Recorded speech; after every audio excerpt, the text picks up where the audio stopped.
దేవుని ఉన్నత నామానికి మహిమ కలుగును గాక.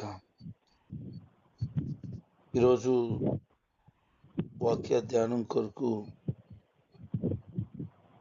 అపోస్తలుడైన యోహాను రాసిన ప్రకటన గ్రంథం. నేను బైబిల్ కాలేజీ చదువుతున్నప్పుడు యూదా పత్రిక వరకు చదివాను. ప్రకటన గ్రంథం చదువుదాం అనుకునేటప్పటికి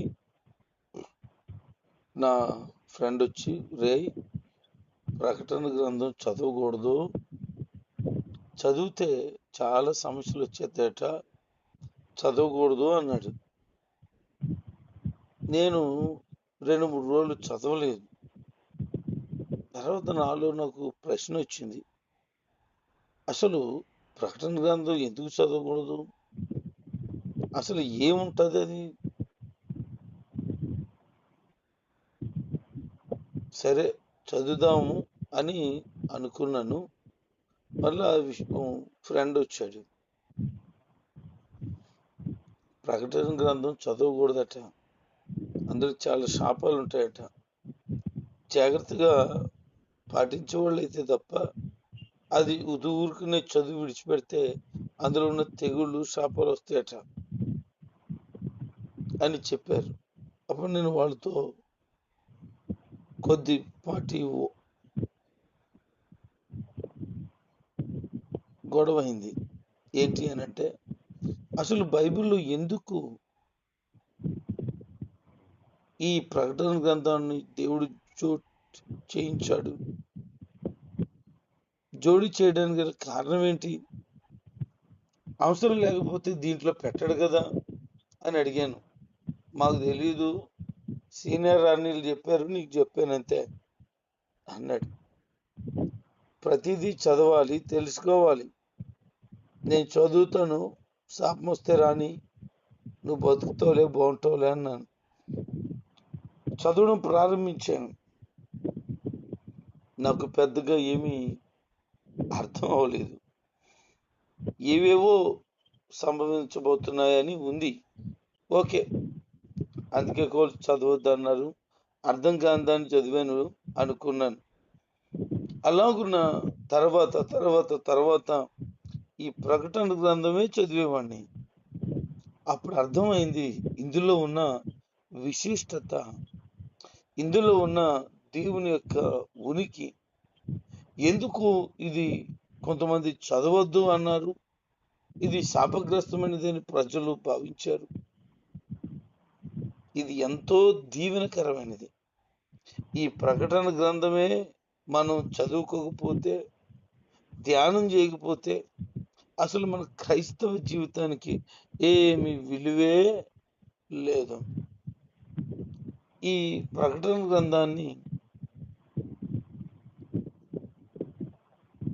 క్రీస్తు శకం దాదాపు 96లో వ్రాసారని పండితులు అభిప్రాయపడుతున్నారు. యేసు ప్రభు అత్యంతగా ప్రేమించిన యోహాను ఈ పత్రికను రాశారు. దీన్ని రాసినప్పుడు వాళ్ళు టైటిల్ ఏం పెట్టారంటే ప్రత్యక్షము అని పెట్టారు.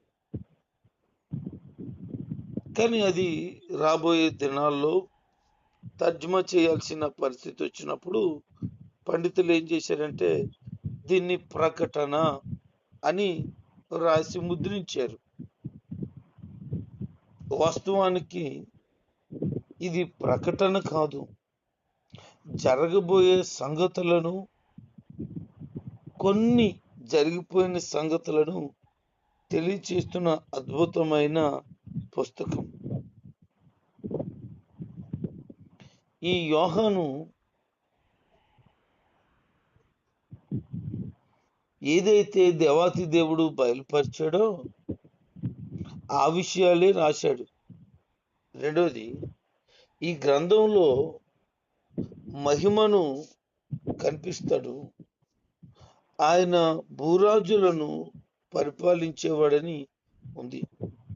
తర్వాత ఆయన సంఘములకు తీర్పు తీర్చువాడని, ఆయన యోధా గోత్రపు సింహమని, మహిమ స్థితి పొందిన గొర్రెపిల్లని, ప్రజలకు ఆయన రాజులకు రాజు, ప్రభులకు ప్రభుగా కనబడతాడని, దేవుని రాజ్యం అద్భుతమైనదని, ఆయన ఆల్ఫా ఒమేగా అయి ఉన్నాడని, ఆది అంతమై ఉన్నాడని, ఇంకా అనేకమైన భవిష్యత్తు వాక్కులు ఇందులో ఉన్నాయి. అతి ప్రాముఖ్యంగా యేసుక్రీస్తు యొక్క రాకడను గూర్చి, దానికి ముందు సంభవించబోయే సంగతులను గూర్చి వ్రాయబడ్డాయి.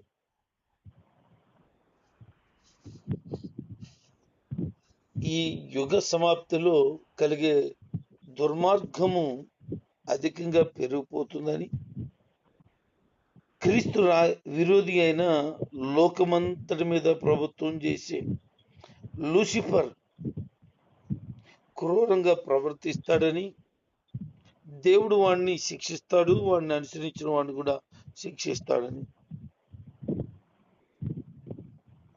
ఇంకా అనేకమైన విషయాలు దీన్ని రాసిన గ్రంథకర్తలు తెలియచేశారు. మనం వాక్య ధ్యానంలోనికి వెళ్తున్నాము. ఈ మొదటి అధ్యాయంలో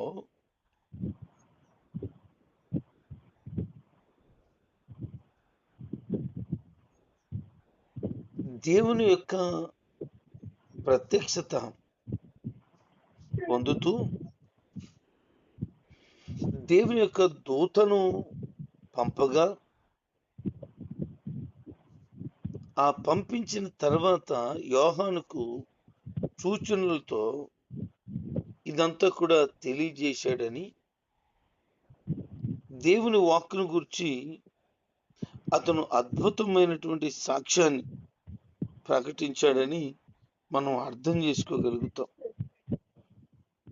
ఈ ప్రకటన గ్రంథం దేవుని మూలంగా కలిగింది. చదివే వ్యక్తి కానీ, ఇది రాసి ఉన్న విషయాలను పాటించే వ్యక్తి కానీ ఖచ్చితంగా ధన్యులవుతారు. చదవాలంటున్నాడు ఆయన. నా ఫ్రెండ్ ఏమో చదవద్దు అన్నాడు. చదవకపోతే ఏం తెలుస్తుంది? ఆ తిరమలతనం కాకపోతే. చదివాను, ఇందులో ఉన్న కొన్ని విషయాలు తెలిసింది. అది క్రమం ఎలాగ పెట్టాలో, దేని తర్వాత ఏది ఉండాలో బైబిల్ పండితులకు బాగా తెలుసు.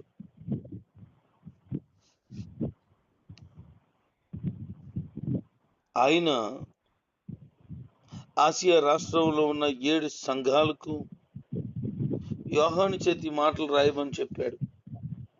ప్రస్తుతం అంటూ, పూర్వం అంటూ, భవిష్యత్తులో వచ్చే వాటిని గురించి సింహాసనం ముందున్న 7 ఆత్మల నుంచి యేసుక్రీస్తు వలన సమాధానం కలుగుతుంది అని చెప్పాడు.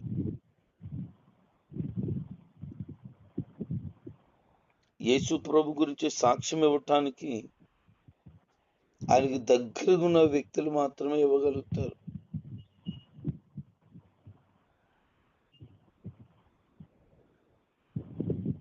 ముఖ్యంగా మనం వ్యక్తిగతమైనటువంటి భక్తి విషయంలో చాలా జాగ్రత్త కలిగి ఉండాలనేది వాస్తవం.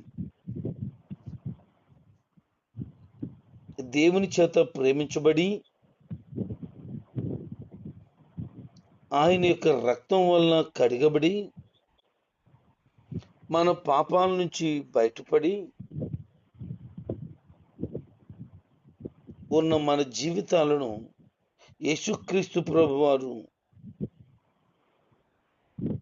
ఆధిపత్యంతోనూ మహత్యముతోనూ రాబోతున్న విషయాలను బట్టి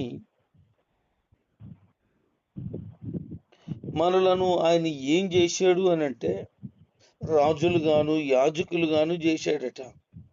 ఆయన మహిమ అధికారం ఎప్పుడూ ఉంటాయి. మనం ఏమి బలహీనమైపో అవసరం లేదు.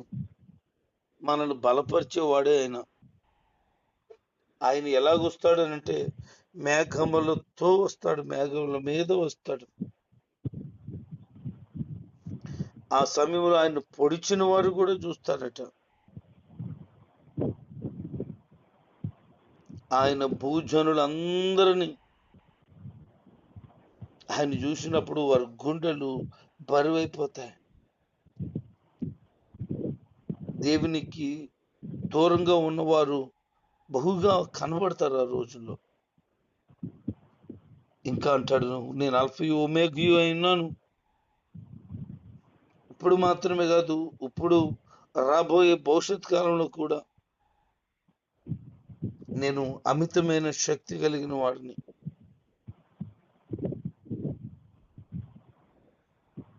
యేసుక్రీస్తు ప్రభువారు బాధల్లో, రాజ్యంలో, ఓర్పులో మీతో పాలువాడైనటువంటి యోహాను అతనికి సత్యాలను వెల్లడి చేయటానికై నేను ఇష్టపడుతున్నాను అని చెప్తూ ఆయన పద్మాసు అనేటువంటి దీపంలో పరవశై ఉన్నాడని చెప్తున్నాడు. ఈ యోహాను గారిని పద్మాసు దీవంలో ఎందుకు ఉన్నాడని మనం గమనించగలిగితే, ఆ దినాల్లో పరిపాలన చేస్తున్నటువంటి రాజు యోహాను గారి యొక్క సువార్తను గాని, ఆయన చేస్తున్న అద్భుతాలను గాని నమ్మక వ్యతిరేకించి ఆయన చంపాలని ప్రయత్నం చేసి నూనెను బాగా సలసలమాగే నూనెను పెద్ద కళాయిలో పెట్టి మరిగిస్తూ బాగా మరిగిన తర్వాత డిఫరెంట్గా చంపాలనే ఉద్దేశం చేత ఆయన్ని తీసుకుని నూనెలో పడిచారు. కొద్దిసేపు అయిన తర్వాత ఆయన బయటకు తీస్తే శరీరం బొబ్బలైపోవడము, కాలిపోవడము, విపరీతమైనటువంటి వేడికి శరీరం ఉడికిపోవడం జరగాలి. ఇదేం జరగలేదు, ఆయనకి ఏం కాలేదు.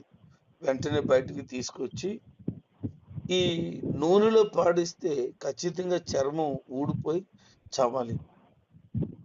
అంత భయంకరమైన వేడి ఉంది దీనికి.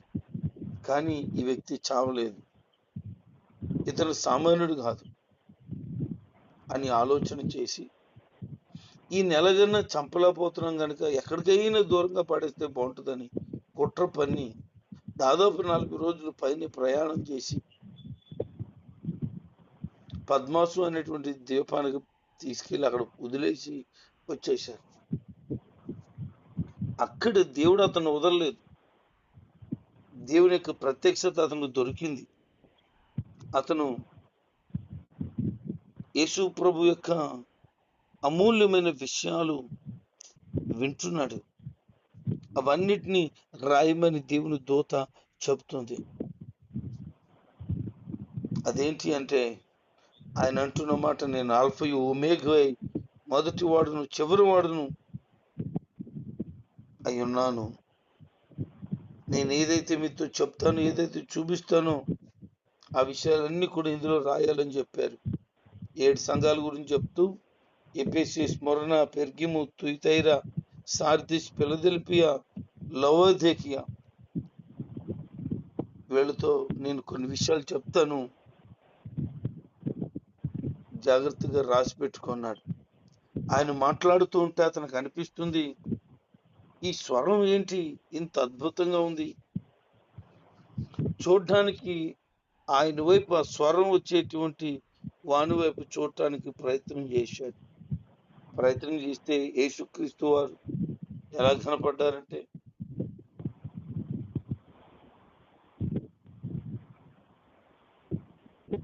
ఏడు బంగారు దీప స్తంభాల మధ్యలో చూస్తున్నాడు ఆయన. ఆయన తొడుక్కున్నటువంటి నిలువుటంగి పాదాల వరకు ఉందట. ఆయన ఛాతి మీద బంగారు దట్టి కట్టి ఉందట. ఆయన తల వెంట్రుకలు తెల్లని ఉన్నిలాగా దగదగదగమని మెరిసిపోతున్నాయి.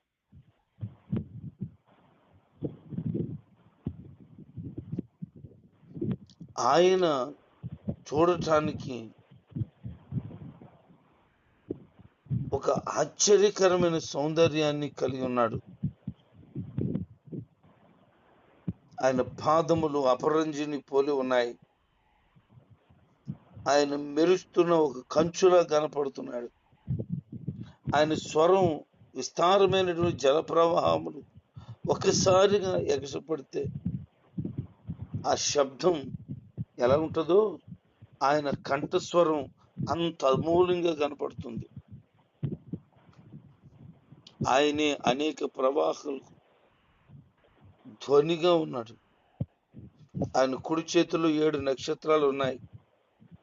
నోట్లో నుంచి ఒక అగ్ని బయట వెళ్తుంది. అది దహించు అగ్ని, 2 అంచెలు కలిగిన ఖడ్గం. ఆయన ముఖం దేదీప్యమానంగా ప్రకాశిస్తూ ప్రభులో సాగిపోతున్నాడు. మనము కూడా ఆయన సౌందర్యాన్ని చూసి, ఆయన ఔన్నత్యాన్ని చూసి, ఆయన ఎంతటి ప్రభావం కలిగిన వాడు చూసి ఆయనలో సాగిపోవలసిన వారు ఉన్నాం. ఆయనను చూడగానే చచ్చిన వాడు అని పడిపోయాడట ఆయన పాదాల దగ్గర. నా మీద చేసి నన్ను లేపారు. 17వ వచనం. ఆయన్ను పైకి లేపారట.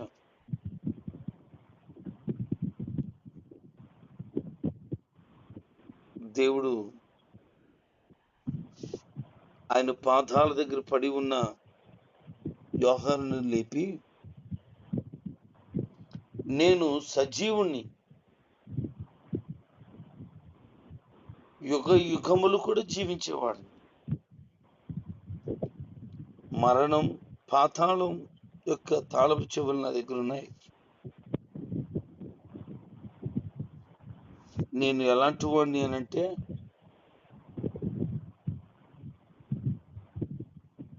అంటూ వివరించిన అద్భుతం కనపడుతుంది. అగ్ని జ్వాలల వంటి నేత్రములు కలిగిన వాడు, అపరంజి వంటి పాదములు కలిగిన వాడు, తెల్లని ఉన్నితో దగదగ మెరిసేటువంటి కురులు కలిగిన వాడు, పైనుంచి కిందకు ఒక అద్భుతమైన అంగీతో ఉన్నవాడు. ఆయన ఔన్నత్యం సామాన్యమైనది కాదు. ఆయన కుడి చేతిలో చూసినటువంటి 7 నక్షత్రాలు 7 దీపస్తంభాలను గూర్చి రహస్య సత్యం అని చెప్పాడు. 7 నక్షత్రాలు 7 సంఘాలకున్న దూతలకు సమానమని, 7 దీపస్తంభాలు ఆ 7 సంఘాలేనని మొదలు పెట్టాడు ఆయన మాట్లాడడం. ఇక మీదట ప్రకటన గ్రంథంలో మనం ఏదైతే ధ్యానం చేయబోతున్నామో అవి అంత్యకాలములో జరగబోయేవే, కొన్ని మాత్రం జరిగిపోయినవే. ఈ ప్రకటన గ్రంథం యొక్క ప్రాముఖ్యత మాటలతో వర్ణించలేనిది. ఖచ్చితంగా ఆయన బిడలుగా మనము ఒకటి ఈ ప్రకటన గ్రంథాన్ని ధ్యానం చేసినప్పుడు అమూల్యమైన సొత్తులను మనం పొందుకోగలుగుతాం. కాబట్టి ఈ 1వ అధ్యాయంలో దేవుని గురించిన విషయాలు చెప్తూ ఆయన ఏమై ఉన్నాడో చెప్తున్నాడు. ఈ యోహాను ఎలాగన బ్రతికాడు చెప్పాడు. కాబట్టి తర్వాత మనం ఆలోచన చేయవలసింది ఏంటి అంటే, ఈ ప్రకటన గ్రంథం యొక్క విశిష్టత ఖచ్చితంగా మనము స్వతంత్రించుకోవాలి. అప్పుడు దీని యొక్క ప్రతిఫలం మనం పొందుతాం. వినాలి, చదవాలి, ధ్యానం చేయాలి, ఇతరులకు తెలియచేయాలి. అలాగున్న క్రీస్తులో నడిపించబడేవారుగా ఉందాం. ప్రభు ఉద్దేశాలు ఏమైతే ఉన్నాయో, ప్రభు ప్రణాళికలు ఏమైతే ఉన్నాయో ఈ ప్రకటన గ్రంథం ద్వారా మనం తెలుసుకోవడానికి ప్రయత్నం చేద్దాం. అలాగున్న ప్రభులో సాగుతూ ఆయన రాకడకు సంసిద్ధులమై ఎత్తబడే గుంపులో చేర్చబడుతూ ఆయన నామమును స్మరిస్తూ ఆయనలో ముందుకు సాగుదుము గాక. ఆమేన్.